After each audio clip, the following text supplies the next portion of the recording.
What's up, everybody? Peter Exodus O'Coffer. Welcome to another episode of the Purple Manifesto, dealing with Prince. I'm jumping in on this one early because this is, people are fascinated, but the mystique of Prince and how that works and how that was created. Now, some people, hardcore Prince fans, aren't going to like this because, they assume if Prince said it, it's true. Um, and that's not always the case. And you have to research stuff, and Prince. I wouldn't call Prince manipulative. I would call him playful at times when it comes with the truth. And Prince, it had a reason for that.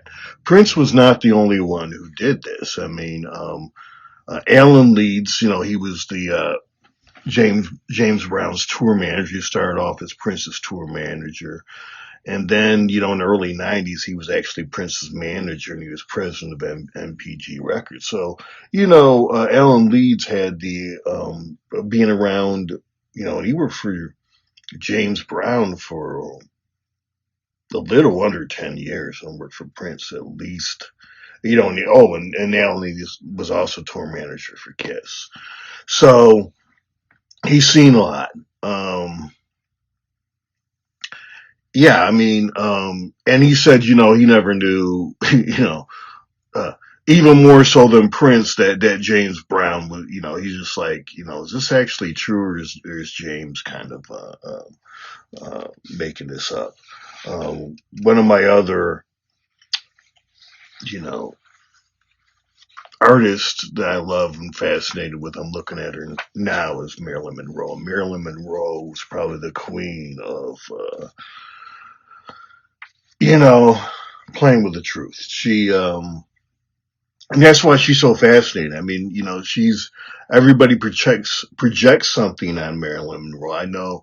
I think it was Netflix that just did the movie Blonde, and pretty much everybody hated it. A lot of people watched it, but that's the problem because nobody really knows the real Marilyn, because Marilyn playfully put out many different versions of things, and she never kept, her kind of break points in her life were her marriages. She was married 3 times, and when that divorce came, the friends associated with that, she kind of moved on from those relationships. I mean, a lot of times they weren't nasty splits. I mean, we call it ghosting now, but when Marilyn was done with a relationship, she was done with a relationship. And when you look at some of the things Marilyn said about those periods and those relationships, and, the people who've taken the time to go back and really dig and find out what really happened from the people around, it doesn't always add up. Prince had a little pattern like that, like Maryland, particularly with his bands. I mean, he didn't have a lot to do with the revolution. He hooked up maybe 2 or 3 times with Wendy and Lisa, and then just Wendy, on numerous occasions following the breakup of the revolution. But and Prince also had strong breakups with important people in his life. I mean, him and Morris Day, they had a love-hate relationship. Morris Day was supposed to play in the 7/7 2007 shows in Minneapolis, and and he shows up with his band, and Prince doesn't do anything with him. And what was significant about the 7/7 shows was that 777 shows was that he played Target Center. I think he played Macy's, and then he went across the street and played the Target Center, and then across the street from that was First Avenue, and he played all of them that night.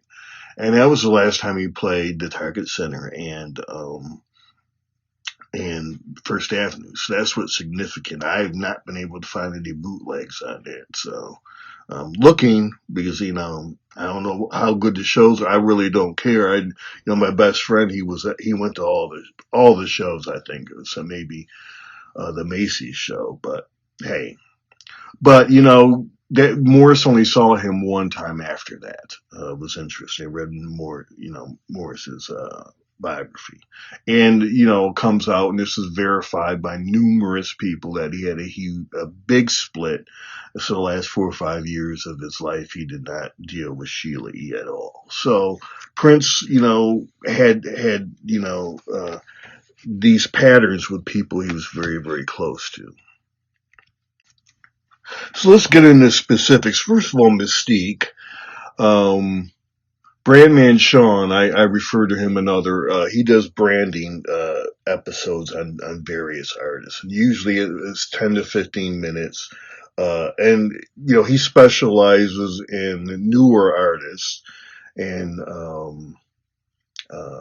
Nikki and Moose, specialize in late 90s, early 2000s artists.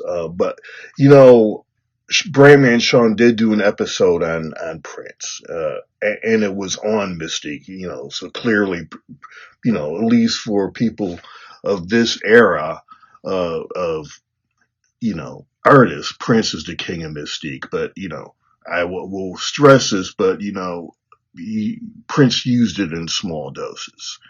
So, I mean, the first thing, and I'm going to hit 5 points here, and they overlap a little, but Prince, had you question fact or fiction. I mean, today people are still trying to piece through about, the Purple Rain, the movie, how much of that was fact and how much of that was fiction. And, for years I thought it was mostly fiction, but I'm a maybe 10% fact and, mostly fiction. Now, to me, it's looking like maybe a third. I mean, as people, interview folks and try to dig, into Prince's life to see what actually was going on.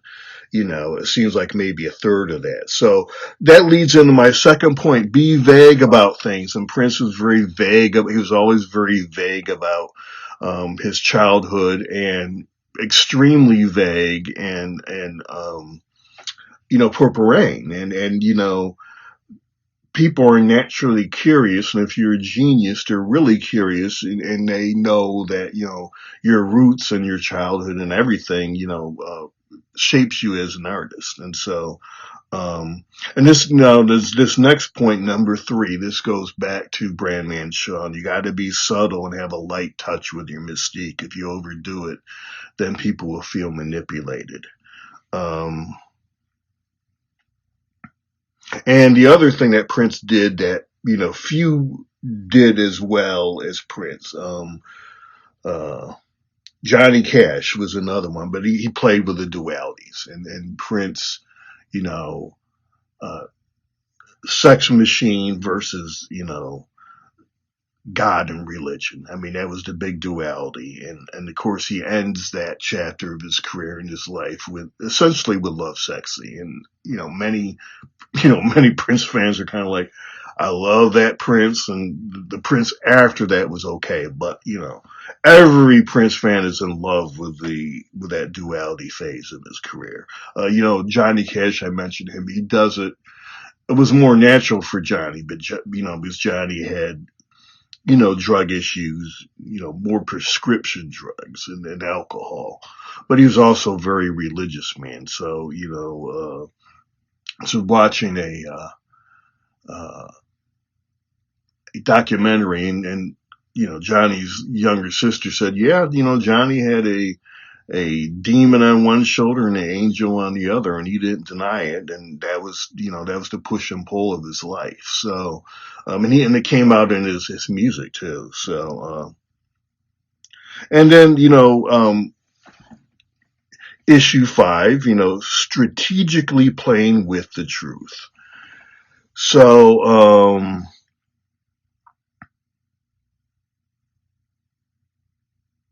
yeah, I'm going to be so Gemini in this episode, but hey, I mean, Prince was a Gemini too, and so was Marilyn Monroe. And It's kind of what we Geminis do.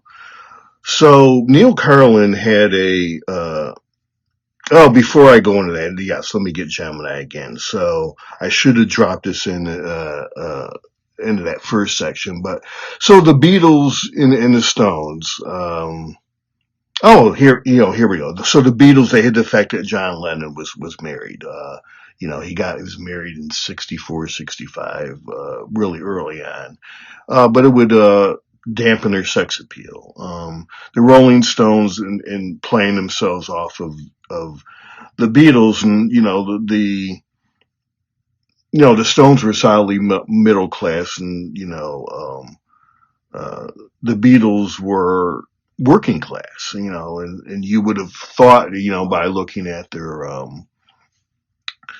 the branding, that it was the opposite. And, then, the other classic example of, playing, uh, strategically playing with the truth was AC/DC. I remember I got High Voltage when they first, after Highway to Hell, and they hit America big, and so they had all these notes from their teachers and how they were such bad kids and getting in fights and all this other stuff. And so they took the Rolling Stones bad boy image and ran with it and took it to another level. Well, here's the thing.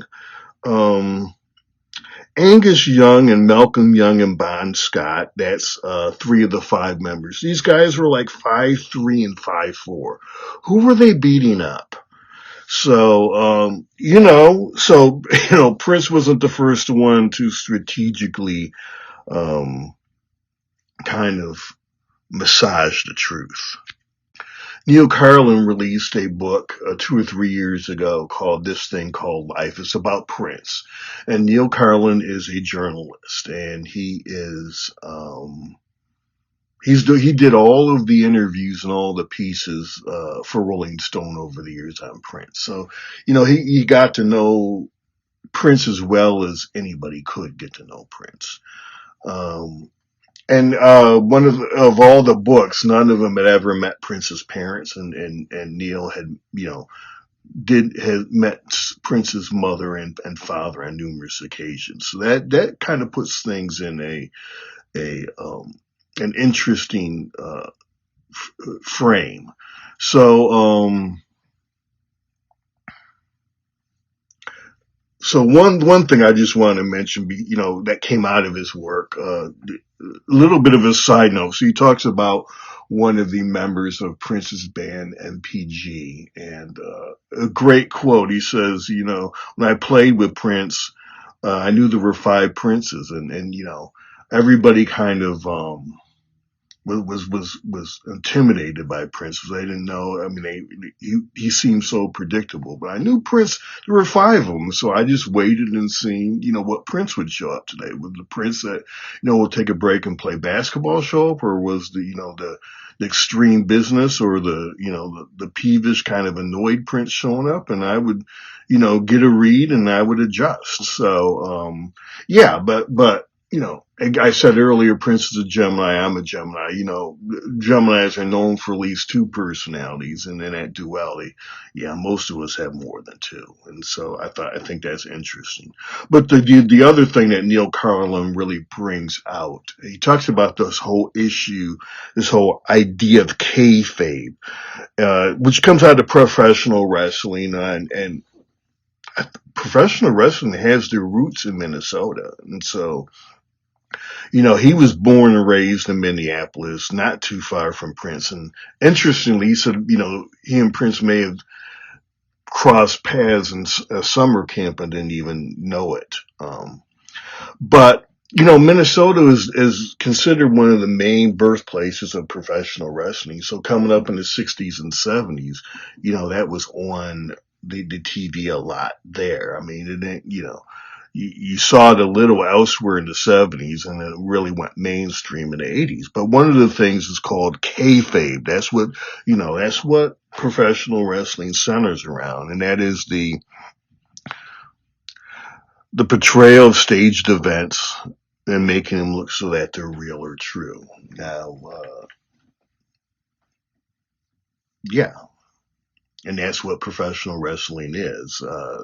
Some members of Congress are accusing at least some members of the Republicans in D.C. of kayfabing. These, they get on camera on Fox News and CNN and MSNBC and talk smack and twist the truth, and then want to be buddy buddy off camera. And at least some of these younger Democrats in Congress ain't having it. So, but Prince was definitely did some kayfabing.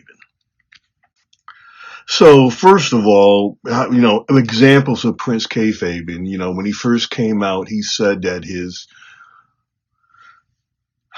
parents were Puerto Rican and Italian. Well, they were black, and Prince is again, does do some background because Prince has always been very proud of the fact that he's African American, and but Prince didn't want to be pigeonholed. He didn't want to be a black artist. He would, if Prince fought that early on, and wisely so, because he wouldn't have been the artist and blown up like he did if he would have, not pushed back against that pigeonhole very early on. In the late '70s, music was very, very, very segregated. I mean, yes, the Commodores were on pop radio, but there wasn't a lot of black acts uh, on pop radio. There was black radio and there was classic rock.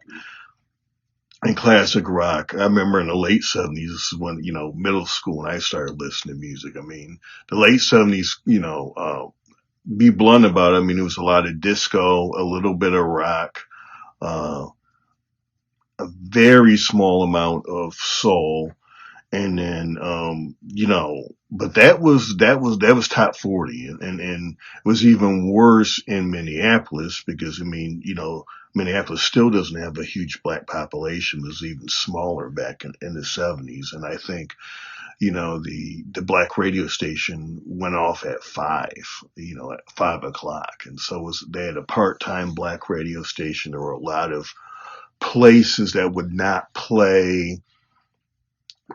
let black bands play. And so Prince, he played the high school circuit scene with Grand Central, his first band with Morris on drums back in the day. So Prince knew early on, he needed to fight that. And that's one of the reasons why, he borrowed from Sly Stone, and the Revolution is biracial. I mean, look, the Revolution's a classic band. They're great. But Prince, and I remember too, to put this in context, I mean, it wasn't until 1983 that, MTV would play black music. They were like, this is what our fans wanted. It was Michael Jackson who broke, and, and believe it or not, I mean, it was Epic Records at the time. They had to go to MTV and threaten to pull all of their artists off of MTV if they didn't play Michael Jackson. I mean, this is the biggest record of all time.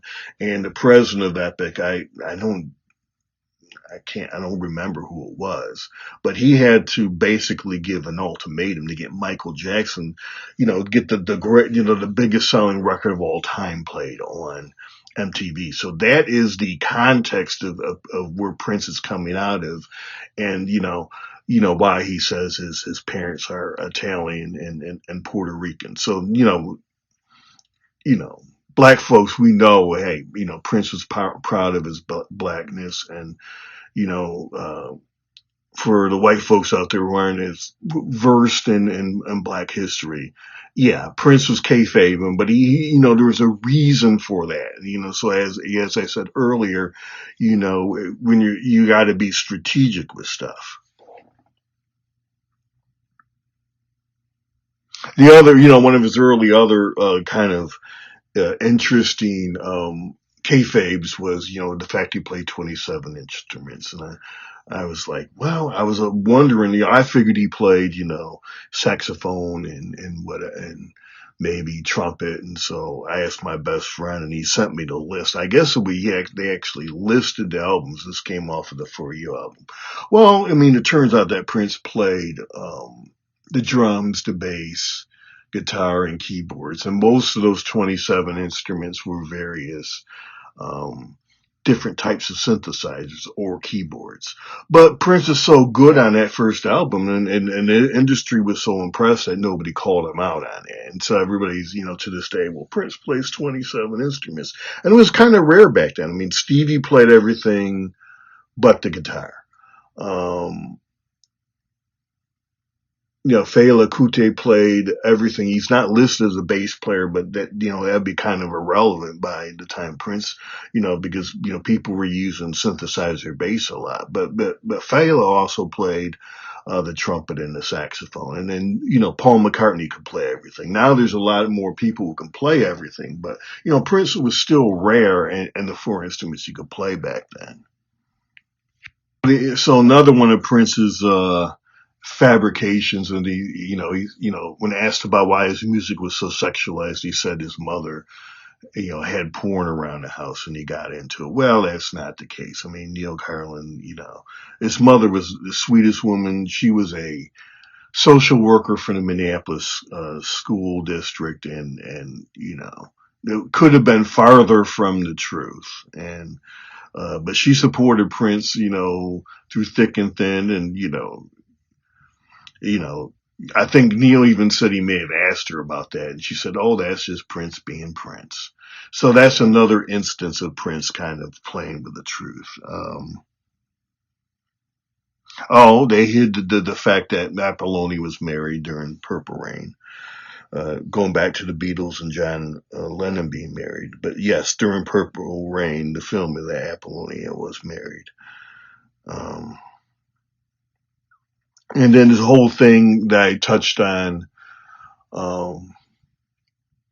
last episode of Prince and the bootleg. So the good cop, bad cop thing with bootlegs and later YouTube.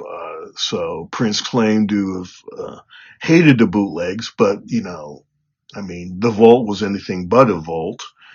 And, and he had all these bootlegs, even circulating in the 2000s, and was, ruthless, about, folks posting his stuff on YouTube, and even his fan clubs and internet sites devoted to, celebrating Prince and putting up unauthorized pictures from concerts. Prince would slap him with lawsuits. And so that's part of the mystique, and it's part of Prince pushing back because, some of his fan base can be a little nuts at times. And, of course, the big one I talk about this Prince branding in the 90s is the whole, when he stopped calling himself Prince and was an artist formerly known as Prince with the symbol. I mean, that adds so much to the mystique, and it's kind of amusing that certain segments of his fan base are still confused by that. But again, I guess going back to an old black saying in the 90s, is a black thing you don't understand, because I mean the black folks got it right away, and so, but that added to the mystique as well. And then this whole thing with the I need to do some more research on this, because many folks claim they know the exact track list for the Crystal Ball album, which was a 3 album set, between um, you know that came out, that he was playing around with releasing before signing the Times. And so I'm skeptical. I think I dealt with that in the bootleg episode, that anybody really knows, because I've done enough research into people around him, that Prince's creative style was, he was very restless, like a Gemini, and things changed from day to day. So unless he actually submitted a track list to Warner Brothers, I'm skeptical, because I've been there trying to figure out the next project, and you know trying to piece together all of the different track lists I've had for some of my albums is challenging for me. So I don't, I can imagine that track list was challenging for a lot of people. But people claim to know it, and then finally, there's a very interesting history with the Black Album. And so Prince claimed he pulled the Black Album because he didn't want that to be the last. If he died, he didn't want that to be his last album. Yada yada yada. And I remember getting the album. I loved the album. I was like, "What is he talking about?" He's like, "It's dark, and you know." I just didn't want that to be my last album. Well, after Prince died, Alan Leeds came out and gave a pretty, an explanation of why he pulled the Black Album that made sense. And Prince, this was '88, and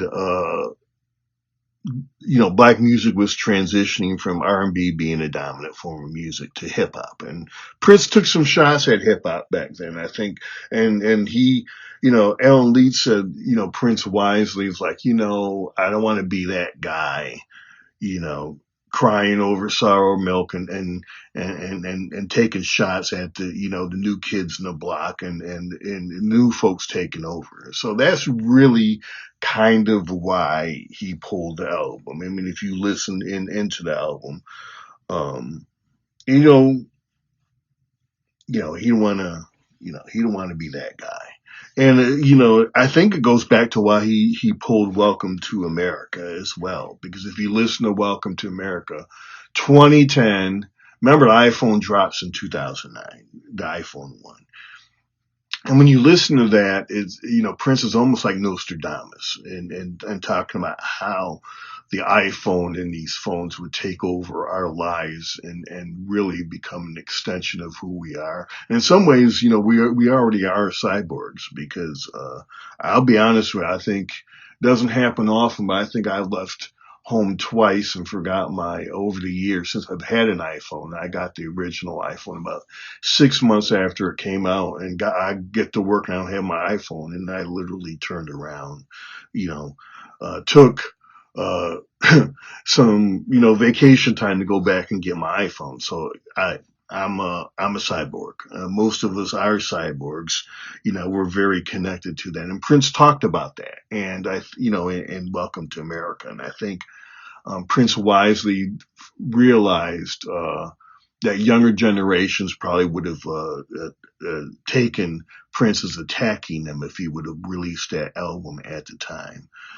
So he didn't release it, which if you put that album up against, the stuff he released in the 2000s, it holds up well. It's one of his better albums, and that just, the fact that he pulled that and put something else out there, tells you the depth of his creativity and just how damn good of a songwriter he was.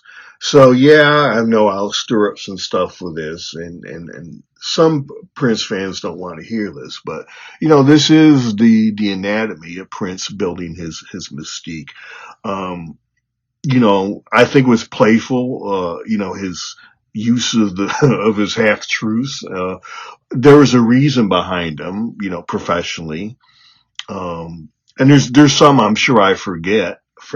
And sometimes Prince was just being, just like to mess with. I mean, Prince had a wicked sense of humor. So some of that mystique, I think, may have been inadvertent. It was just Prince joking, and some things take on a life of himself. It's like, well, it's kind of harmless fun, so I'm gonna leave it alone. Um, so yeah, in a nutshell, I mean, Prince, um, I don't, we're never gonna fully, I don't think, know Prince because of his building of the mystique. Just like everybody still struggles today to figure out who the real Marilyn Monroe is. The real Prince. Um, and Prince's building of the mystique is a little different than Michael's, because Prince did it with a light touch. Michael, certainly post Bad did it with a heavy touch. I mean, the Elephant's Man's Bones, uh, sleeping in a hypodermic, whatever chamber. I mean, all that stuff. I mean, he, for a while there, Michael got onto that, the Barnum Baileys, and there, there's no such thing as bad publicity. Well, he became so weird that weird stuff stuck with him, and so, um, the difference between Prince and Michael is Prince did it with a light touch, Michael did not, and we're still trying to figure out, what's the allegations of the sexual abuse to this day. We're still trying to figure that out as fans and whatnot, and that stuff may not have stuck, as hard if he didn't, go heavy on the kayfabe, and, much heavier than Prince or anybody else did. But yeah, that's it for this episode. I can talk about Prince. So there's more episodes coming. So I hope you stick around and come back. Thanks for coming through. Got my 5 albums on all the streaming services on my channel here, and I got 2 science fiction fantasy novels and a novella on Amazon. And Prince influences not only my music but also my fiction as well. So check that out, and see you next episode. Thank you again.